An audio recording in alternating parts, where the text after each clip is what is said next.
ചേട്ടാ സാധനം കിട്ടിയോ? കിട്ടിയില്ല മക്കളെ. ചേട്ടാ സാധനം കിട്ടിയോ? കിട്ടിയിട്ടില്ല. സാധനം കിട്ടിയോ? കിട്ടിയില്ല. കിട്ടിയോ? കിട്ടിയില്ല. കിട്ടിയില്ല. ഇല്ല. പാലായിൽ 4 ആള് കൂടുന്നിടത്തെല്ലാം ഇപ്പോൾ ചോദ്യം ഇതാണ്, സാധനം കിട്ടിയോ? മീനച്ചിലാറ്റിലെ പരൽ മീനുകൾ വരെ ചോദിച്ചു തുടങ്ങി സാധനം കിട്ടിയോ എന്ന്.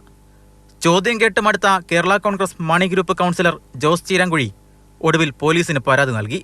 CPM കൗൺസിലറായ ബിനു പുളിക്കക്കണ്ടം തന്റെ 35,000 രൂപ വിലയുള്ള എയർപോഡ് മോഷ്ടിച്ചു കൊണ്ടുപോയെന്നാണ് പരാതിയിൽ പറയുന്നത്. അത് ഒന്നെങ്കിൽ എന്നോട് എന്തെങ്കിലും ശത്രുത തോന്നിയിട്ട് എടുത്തുകൊണ്ട് പോയി, അല്ലെ ആ സാധനത്തിനോടുള്ള ഒരു ആഗ്രഹം കൊണ്ട് പുള്ളി എടുത്തുകൊണ്ട് പോയി. പുള്ളിക്ക് അങ്ങനെ ഒരു ശീലം ഉണ്ടായിരുന്നെന്ന് വേണം പറയാൻ. അല്ലെങ്കിൽ അങ്ങനെ എടുത്തുകൊണ്ട് പോകേണ്ട കാര്യമില്ല. ഇതിനെക്കുറിച്ച് അറിവില്ലാഴുകയും പുള്ളിക്ക് അതിൻ്റെ അകത്ത് ഉണ്ടായിട്ടുണ്ട്. അതേസമയം ആരോപണത്തിന് പിന്നിൽ കേരള കോൺഗ്രസ് മാണി ഗ്രൂപ്പിന്റെ ഉന്നത നേതാക്കളാണെന്നും തന്റെ സാംസങ് ഫോണിൽ എങ്ങനെ ആപ്പിളിന്റെ എയർപോഡ് കണക്റ്റായെന്നും ബിനു ചോദിക്കുന്നു. ആരോപണം ഉന്നയിച്ച ജോസിനോട് ലൂസിഫർ സിനിമയിലെ ഡയലോഗായിരുന്നു ബിനുവിന്റെ മറുപടി. എനിക്ക് എൻ്റെ നേതൃത്വത്തോട് ആലോചിച്ചിട്ടേ പറയാൻ പറ്റുള്ളൂ. അതിൻ്റെ കാരണം ലൂസിഫർ സിനിമയ്ക്കകത്ത് പറയുന്ന പോലെ അയാളുടെ തന്തയല്ല എൻ്റെ തന്ത. ആ 2 വാക്കാണ് ഇപ്പം എനിക്ക് പറയുന്നത്.